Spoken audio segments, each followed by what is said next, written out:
오늘 말씀은 요한복음 20장 1절에서 10절 말씀입니다. 안식 후 첫날 일찍이 아직 어두울 때에 막달라 마리아가 무덤에 와서 돌이 무덤에서 옮겨진 것을 보고 시몬 베드로와 예수께서 사랑하시던 그 다른 제자에게 달려가서 말하되 사람들이 주님을 무덤에서 가져다가 어디 두었는지 우리가 알지 못하겠다 하니 베드로와 그 다른 제자가 나가서 무덤으로 갈새 둘이 같이 다름질하더니 다른 제자가 베드로보다 더 빨리 달려가서 먼저 무덤에 이르러 구부려 세마포 놓인 것을 보았으나 들어가지는 아니하였더니 시몬 베드로는 따라와서 무덤에 들어가 보니 세마포가 놓였고 또 머리를 쌌던 수건은 세마포와 함께 놓이지 않고 딴 곳에 쌌던 대로 놓여 있더라. 그때야 무덤에 먼저 갔던 그 다른 제자도 들어가 보고 믿더라. 그들은 성경에 그가 죽은 자 가운데서 다시 살아나야 하리라 하신 말씀을 아직 알지 못하더라. 이에 두 제자가 자기들의 집으로 돌아가니라. 아멘. 오늘 말씀의 제목은 빈 무덤입니다.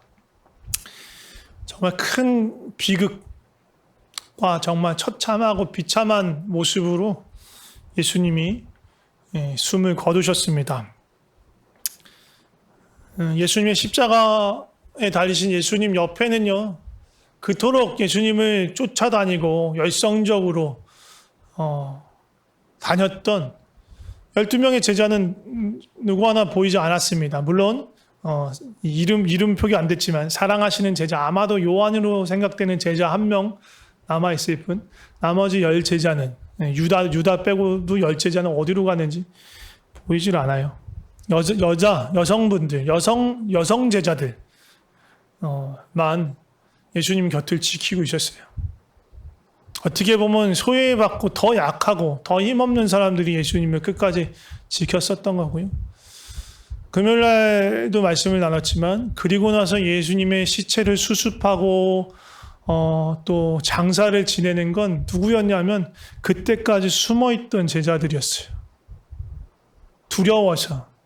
자기들이 잃을 게 너무 많아서 숨어있던 공회원이었던 두 제자들, 아리마대 요셉과 니고데모, 이 두 사람이 예수님의 시체를 빌라도에게 달라 해서 얻어오고, 그리고 자신이 준비했던 무덤에 예수님을 안치하고 또 모략과 침향을 가지고 와서 예수님의 장례를 준비해서 예수님의 장례를 치러요. 제자들은 어디에도 여기서 언급되지 않습니다.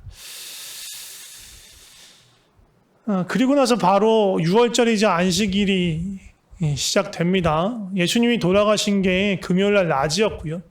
금요일날 이 밤이 되기 전에 아마 시신을 수습한 것 같고요. 그리고 금요일날 밤부터 유대는 날의 개념이 우리하고 달라요. 우리는 해 뜨면 하루가 시작되지만 유대는 해가 지면 하루가 시작되는 거예요. 그래서 해가 졌을 때 이제 6월절이 시작된 겁니다. 6월절이자 안식일이 시작된 거고요.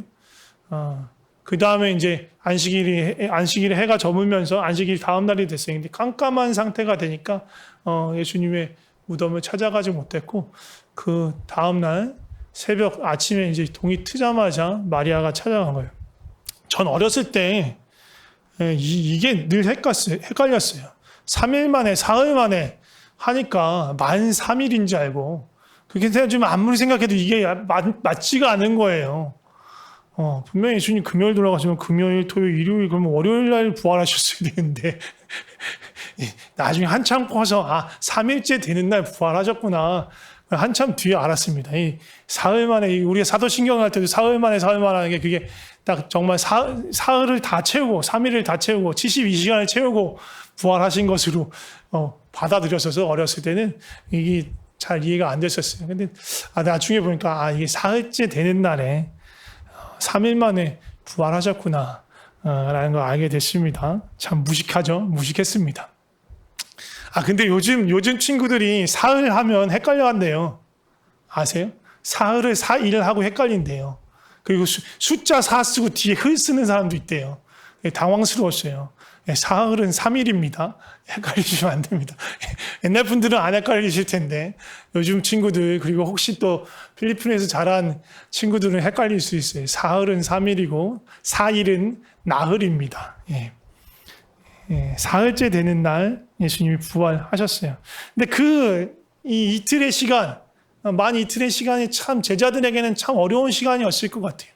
대단히 혼돈스러운 물론 예수님 부활하는 시점에도 부활하신 예수님을 알지 못하고 보지 못하고 믿지 못했던 부분들이 있었기 때문에 혼란스럽고 어렵겠지만 그 전에도 예수님이 돌아가시고 장사단 그 모든 시간들이 정말 힘들었을 것 같아요.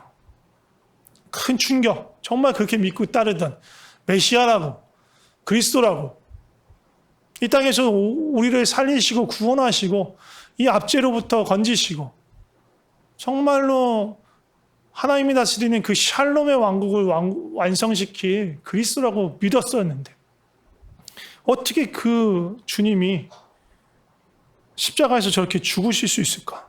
아니, 큰 충격이었고 슬픔이었고요. 혼돈이었고 실망이었고 상실이었어요. 그 여러 가지가 뒤흔들었고 또 두려움도 있었어요. 우리도 끌려가면 어떻게 하나 그런 두려움도 있었어요. 혼돈의 시간이 지난 다음에 그래도 예수님을 사랑하고 예수님의 무덤에서 곡하고 싶고 그 예수님을 잃은 그 아픔을 목 놓아 울고 싶었던 사람들이 있었어요. 근데 여기도 남성 제자들은 없었어요. 복음서 어디를 찾아봐도 요한복음뿐만 아니라 마테마가 누가 공관복음을 찾아가도 어떤 남성 제자가 예수님의 무덤을 먼저 찾아갔다는 기록이 없어요. 다 여성들이 찾아갔습니다. 누가복음에는 여자들이라고 나와 있고 마태복음에는 막달라 마리아와 또 다른 마리아 그리고 마가복음에는 막달라 마리아와 야고보의 어머니 마리아 살로메가 찾아갔다고 나오고 오늘 본문을 읽은 요한복음에는 막달라 마리아가 찾아갔다고 나옵니다. 어디에도 그러니까 남성은 보이지 않아요. 그러니까 예수님의 부활하심을 그러니까 부활하심이라고 인지는 못했어도 부활하신 그 현장을 그 예수님이 부활하신 그 빈 무덤을 제일 먼저 목격한 사람들은 여자들이었어요. 여성들이었어요. 그러니까 막 열정만 갖고 있다고 해서 좋은 믿음이 아닌 거예요. 정말 어떻게 보면 예수님을 끝까지 사랑하는 믿음, 예수님 곁에 머물려는 그런 믿음이 필요한 거예요. 해 뜨자마자 가장 먼저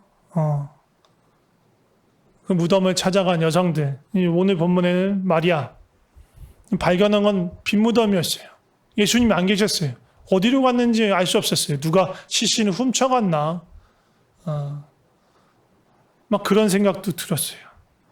아까도 말씀드리지만 이 부분의 증언은 또 기록은 완전히 세밀한 부분까지 일치하진 않아요. 그러니까 어떤 부분은 생략됐을 수도 있고 여러 가지 저대지는 왜냐하면 그 당시엔 처음에는 구전으로 저대졌기 때문에 그것들이 이렇게 기록들이 누군가는 다 이 모든 사람을 다 언급하기도 하고 누군가는 여인들이라고만 언급하기도 하고 그러면서 조금씩 달라질 수 있는 거예요. 어쨌든 제일 중요한 건 여성들이 처음 달려가서 발견한 게 빈 무덤이었다. 그리고 누군가는 처음 찾아갔던 여인들이 천사를 발견했다고 하고 천사를 만났다고 하기도 하고 누군가는 지금 오늘 본문 요한복음 20장 본문에서는 천사들은 나중에 다시 만납니다. 근데 복음서에 따라서 처음 갔던 여성들이 천사를 만나기도 하고 돌아와서 제자들을 데리고 왔을 때 제자들이 천사들을 만나기도 합니다. 어쨌든 중요한 건 거기 천사들이 있었다는 거예요. 일치하는 증언은 거기에 천사들이 있었다. 예수님의 부활하심을 가르쳐주는 천사들이 있었다는 거예요. 여인의 전한 말을 제자들 대부분은 믿지 않았어요. 그게 복음서의 일관된 주장이에요. 그러나 그 중에서 베드로와 오늘 요한복음에는 다른 제자 요한이라고 추정되죠. 베드로 요한만은 그래도 어느 정도 무슨 일이 있었는지 확인하고 믿어서가 아니라 예수님의 그 무덤이 비었다는 걸 믿어서가 아니라 무슨 일인지 확인하고 싶은 마음으로 예수님의 무덤으로 달려가기 시작합니다. 먼저 마리아가 본 것은요. 무덤이 비었다는 사실만 돌문이 옮겨졌다는 사실만 확인했어요. 근데 이제 요한복음 본문을 보면 베드로와 다른 제자 요한이 찾아왔을 때 요한이 먼저 왔죠. 요한이 먼저 도착해서 요한이 본 건 돌문이 치워진 것뿐만 아니라 세마포 예수님께 입혀 있었던 그 세마포가 놓여 있는 것, 그 한쪽에 치워져 있는 걸 보게 됩니다. 요한은 거기까지 봤어요. 근데 베드로는 요한은 그 먼저 도착했는데 입구에서 머뭇거리고 있었고요. 베드로는 뭐 그런 거 없어요. 그냥 먼저 뛰어 들어가는 사람이니까, 몸이 먼저 움직이는 사람이니까, 예, 그 예수님의 무덤 안으로, 굴로 되어 있는 그 무덤 안으로 들어갑니다. 그래서 거기서 세마포뿐만 아니라 예수님 머리에 둘렀던 수건도 거기에 놓여 있는 것을 발견합니다. 조금씩 더 보는 거예요. 베드로는 거기까지 봤어요. 그리고 이제 요한도 베드로가 말하는 걸 보고 들어가서 같이 봅니다. 정말 무덤이 비었구나. 도대체 예수님이 어디 가셨지? 예. 8절에 보면 그때야 무덤에 먼저 갔던 다른 제자도 들어가 보고 믿더라. 그런데 이 믿더라는요, 예수님이 부활하신 걸 믿더라가 아니고, 예, 마리아가 말한 이 무덤이 비었다. 예수님의 시신이 도대체 어디로 갔는지 모르겠는데 시신이 사라졌다. 그 사실을 믿었다는 거예요. 왜? 그 구절에 보면 바로 나옵니다. 예. 이 제자들이 예수님의 죽은 자 가운데서 다시 살아나야 하리라 하신 그 말씀을 아직 알지 못하더라. 아직 믿지 못하더라. 아직 믿지 못한 거예요. 그냥 도대체 예수님의 시신이 어디 갔지? 시신이 사라졌구나. 마리아가 보고한 리포트한 그 사실을 알게 된 거예요. 믿게 된 거예요. 정말 예수님의 시신이 어디론가 사라졌구나. 그런데 그러고 나서 돌아갑니다. 예. 마리아가 처음 본 건 돌문이 옮겨졌다는 거. 요한은 세마포, 그리고 베드로는 세마포와 수건까지 발견하고 돌아갔어요. 근데 마리아는 돌아갈 수가 없었어요. 네, 지금도 제자들 돌아갔죠. 마리아는 남아 있었어요. 그리고 마리아도 이제 무덤 안으로 들어갑니다. 마리아도 그 전까지는 무덤 바깥에서만 봤던 거고요. 이제 무덤 안으로 들어가서, 이제 오늘 본문 말씀 이제 뒷부분이에요. 무덤 안으로 들어가서 다른 두 제자가 만나지 못한 사람, 발견하지 못한 사람을 보게 됩니다. 희한하죠?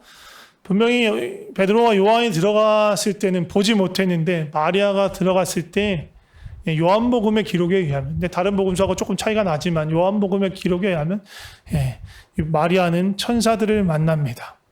그리고 요한복음에 나온 천사들에 대한 기록도 다른 복음서보다 조금 더 세밀하게 되어 있어요. 다른 복음서에서도 천사를 만난 기록이 있습니다. 뭐 돌문 위에 앉아 있었다라고 기록하기도 하고, 무덤 안쪽에서 만났다, 무덤 안쪽으로 들어가서 무덤 안쪽에서 우편에 있었다라고도 말하는데, 요한복음 조금 다른 방법으로 이야기합니다. 요한복음 20장 12절 말씀 보면 뭐라고 나오냐면, 흰옷 입은 두 천사가 예수의 시체 누웠던 곳에 하나는 머리편에 하나는 발편에 앉았더라. 이 말씀이 요번에 읽으면서 대단히 새롭게 다가왔어요. 사실은 이제 다른 목사님이 하시는 말씀을 듣고, 그렇구나. 청파교회 김기성 목사님이란 분이 요한복음 설명하시면서 하신 말씀을 듣고, 그렇구나. 그런 의미가 있었겠구나라는 생각이 들었습니다. 이게 무릎을 쳤습니다. 뭐냐 하면, 보세요. 예수님 누웠던 자리가 있고, 천사 하나는 이 발치에 있고, 하나는 머리 곁에, 머리맡에 있어요. 어땠어요? 예수님이 누웠던 자리가 있고 천사 하나가 이쪽에, 천사 하나, 다른 하나 여기 있어요. 뭐 같아요? 다른 무언가 비슷한 모양이 있어요. 지성소 안에 뭐가 있어요? 언약궤가 있습니다. 언약궤 뚜껑, 언약궤 덮개 이름 뭐라고 해요? 속죄소 혹은 시은자, 멀시 시트, 은혜의 보좌라고 말합니다. 이스라엘 백성은 그 시은자가 하나님의 보좌라고 생각해요. 하나님이 임하신다고 생각해요. 그 속죄소 그 자리에 하나님이 임하셔서 거기서 은혜를 베푼다. 죄를 용서하신다고 믿어요. 근데 그 속죄소가 어떻게 생겼어요? 그 언약궤 뚜껑이, 덮개가 어떻게 생겼어요? 이렇게 직사각형으로 생겼는데 한쪽 끝에, 양쪽 끝에 그룹 천사가 한 명씩 있어요. 그리고 날개를 뻗쳐서 그 날개가 서로 붙어 있기도 있어요. 지금 예수님의 이 무덤에서 천사들 모양이 그건 거예요. 한쪽에 천사, 다른 쪽에 하나의 천사. 그래서 여기가 하나님의 보좌다. 예수님이 누웠던 바로 이곳이 하나님의 보좌, 그 동시에 하나님께서 은혜 베푸시는 곳, 그 백성을 용서해 주시는 곳. 예수님이 누웠던 바로 그것이 하나님의 보좌라는 건 뭐예요? 예수님이 곧 하나님이시다. 그리고 거기서 그 백성을 용서하시고 백성에게 은혜를 베푸신다라는 걸 보여주는 거예요. 왜 그런데 다른 복음서에서는 이런 것들을 언급하지 않았는데 요한복음에 특별히 이것을 언급할까? 그건 요한복음의 기록 의도하고 아주 밀접하게 관계가 있어요. 요한복음 왜 썼어요? 사도 요한이 왜 정말 모든 복음서가 이미 공관복음이 마태마가 누가복음이 이미 있었어요. 요한이 복음서를 기록할 당시 이미 복음서가 기록되어져 있는 복음서가 마태마가 누가복음서가 있는지 오래 지났어요. 몇십 년이 지난 상태였어요. 그럼에도 불구하고 사도 요한이 복음서를 쓴 이유는 20장 31절에 기록되어 있는데 오직 이것을 기록함은 너희로 예수께서 하나님의 아들 그리스도이심을 믿게 하려 하며 너희로 믿고 그 이름을 힘입어 생명을 얻게 하려 함이다. 예수님이 하나님의 아들이시다. 그리고 예수님이 그리스도시다. 그것들을 보여주고 싶었어요. 요한은 알려주고 싶었어요. 확실히 알려주고 싶었어요. 하나님의 아들이시라는 건 하나님이시라는 거예요. 예수님이 하나님이시다. 창조주 하나님, 창세전부터 영원전부터 하나님과 함께 계시던 말씀이신 예수님이 이 땅에 오신 그 하나님이신 예수님이시다. 그리고 예수님이 그리스도시다. 왕이시다. 이런 것들을 계속 보여주고 싶어 했어요. 그래서 예수님이 이 죽으신 이 무덤 자체도 이것이 지성소 가장 거룩한 곳이었다라는 걸 요한은 보여주고 싶었던 겁니다. 오늘 말씀 길게 안 한다고 약속드렸어요. 말씀 거의 마무리되어 갑니다. 제가 좋아하는 이제 크리스천 작가 중에 진 에드워드라는 분이 계십니다. 네. 대표작은 세왕 이야기라는 책이 있어요. 사울과 다윗과 압살롬의 이야기를 가지고 어떤 영적 권위와 상처와 그거의 또 회복감, 또 자아의 깨어짐 그런 것들을 다루는 사울과 다윗과 압살롬 얘기를 듣지만 성경은 그냥 막 쓴 게 아니라 이분이 상상력이 뛰어나서 그러니까 이야기꾼이에요. 그래서 이야기로 아주 재밌게 풀어요. 그러면서도 그 안에 영적인 어떤 진리들을 담고 있는 그런 책을 쓰신 분이에요. 뭐 또 사모실의 제수라는 이야기도 쓰셨어요. 사모실의 제수는 세례 요한 이야기예요. 세례 요한이 잡혀가지고 옥에 갇혀서 정말 예수님이 보내신 그분 맞나?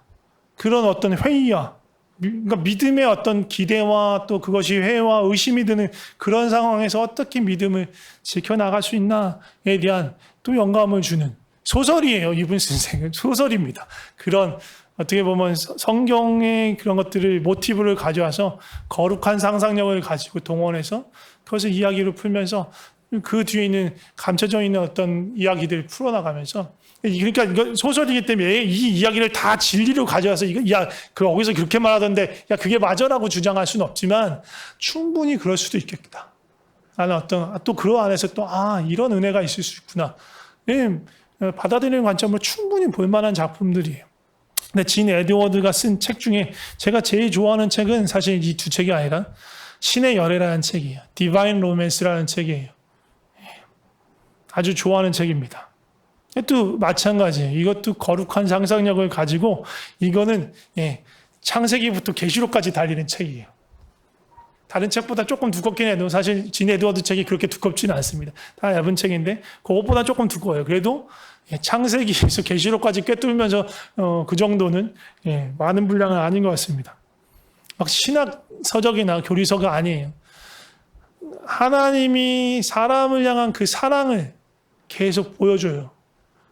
사랑하기 때문에 우리를 만드시고 범죄했음에도 불구하고 사랑의 관계를 다시 초청하시는 그 하나님의 모습을 계속 보여줘요. 그러면서 제가 이 말씀드린 건 거기에 그 신의 열애에 예수님의 죽으심과 부활하심에 대해서 그리는 장면이 있어요. 거기에 빈 무덤에 대한 이야기가 나와요.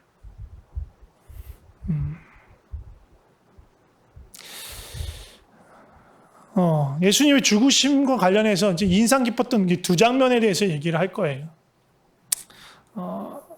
아담으로부터 하와를 만드실 때 하나님께서 어떻게 만드셨어요? 깊은 잠을 들게 합니다. 아담의 깊은 잠을 들게 한 다음에 그의 옆구리에서 갈빗대를 하나 취합니다. 갈빗뼈를 하나 취해서 그 뼈로 하와를 만들었다라고 말씀하십니다. 이건 뭐 과학적인 뭔가로 막 해석하시려고 하지 말고 하나님 그렇게 하셨어요. 그 뼈를 잠들게 하셔 깊이 잠들게 하시고 마치 죽은 것처럼 깊이 잠들게 하시고 그의 뼈를 취해서 하와를 만드셨어요. 예수님이 십자가에 죽으셨을 때 어떻게 됐습니까? 그 최후가 어땠습니까? 다른 죄수들, 다른 십자가에 달려있는 사람들 무릎을 부러뜨려서 사망하게 만드는데 예수님이 이미 죽어 있었기 때문에 무릎을 부러뜨리지 않았어요. 대신 어떻게 했습니까? 옆구리를 찌릅니다. 창으로. 깊이 잠든 것과 같은 그 사망의 상태에서 옆구리를 찔러서 물과 피를 쏟으셔요. 진 에드워드는 그렇게 얘기해요. 그 옆구리에서 제 두 번째 아담이신 예수님의 그 옆구리에서 물과 피를 쏟으신 그것으로 두 번째 하와 예수님의 신부인 교회를 만드셨다. 예수님의 죽으심으로 해서 그 쏟으신 물과 피로 인해서 교회가 예수님의 신부인 교회가 탄생되었다라고 말씀하십니다. 아담이 하와를 보고 뭐라고 해요? 내 뼈 중에 뼈요 살 중에 살이다 라고 말씀하시죠. 말하죠. 예수님이 교회를 보면서 뭐라고 얘기해요? 나의 몸이다. 나의 신부다 라고 얘기하잖아요. 같은 마음인 거예요.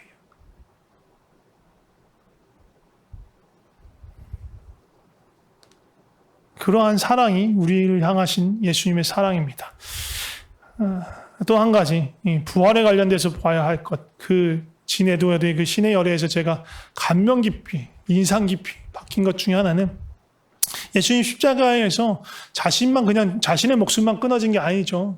십자가에 있을 때 세상의 모든 죄를 짊어지셨어요. 죄뿐만 아니라 모든 수치와 고통과 탄식과 욕심과 사단의 또 모든 권세와 최종적으로 죽음의 권세마저 죽음까지 끌어안고 사실은 예수님이 무덤에 묻히신 거예요.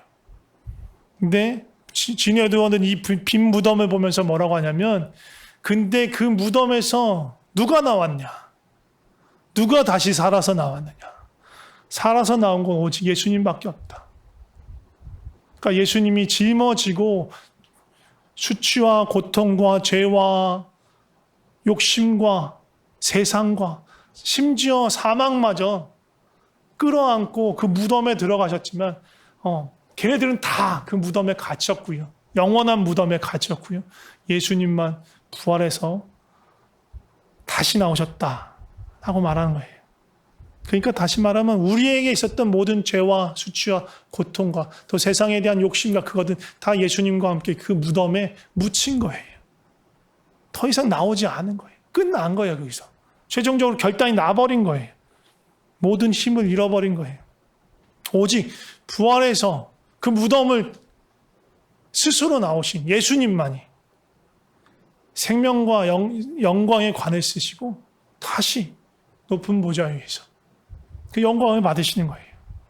그게 주님의 부활인 거예요.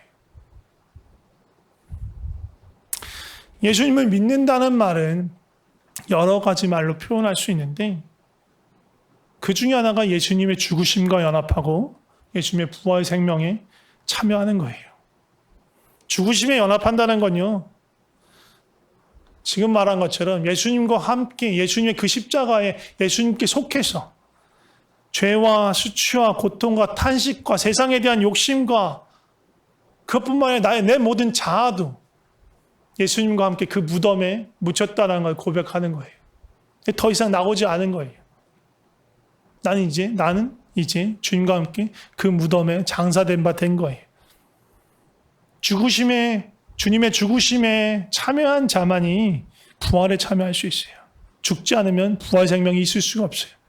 내가 죽어야 부활이 나에게 임할 수 있는 거예요. 죽는다는 건 단순히 육신의 생명이 끝난다는 것만 말하는 것이 아니라 내 욕심이, 내 자아가 예수님과 함께 죽어서 무덤에 묻히는 것, 그것을 말하는 것입니다. 그럴 때에만 죄와 수치와 고통과 세상의 모든 욕심으로부터 우리가 자유를 얻고 부활의 생명을 누릴 수 있는 것입니다. 제가 기도하고 마치고 이어서 성찬 진행하도록 하겠습니다. 기도하겠습니다. 하나님 아버지 감사합니다. 우리는 주님의 그 크신 사랑을 도무지 이해할 수 없습니다.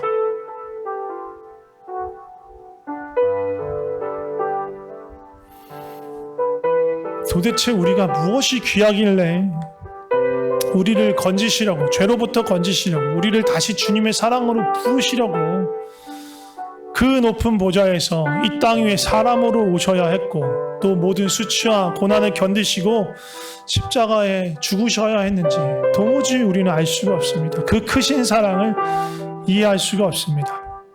그런데 주님이 죽음에서 끝나는 것이 아니라 그 죽음을 이기시고 죄와 사단의 권세를 깨뜨리시고 죽은 자 가운데서 다시 살아나셨습니다. 할렐루야. 주님 부활하셨습니다. 주님 부활하셨습니다. 그 주님의 부활의 승리를, 부활의 생명을 믿으며 매일매일 매 순간마다 그 죽으심과 부활에 참여하는 자가 되게 하여 주시옵소서.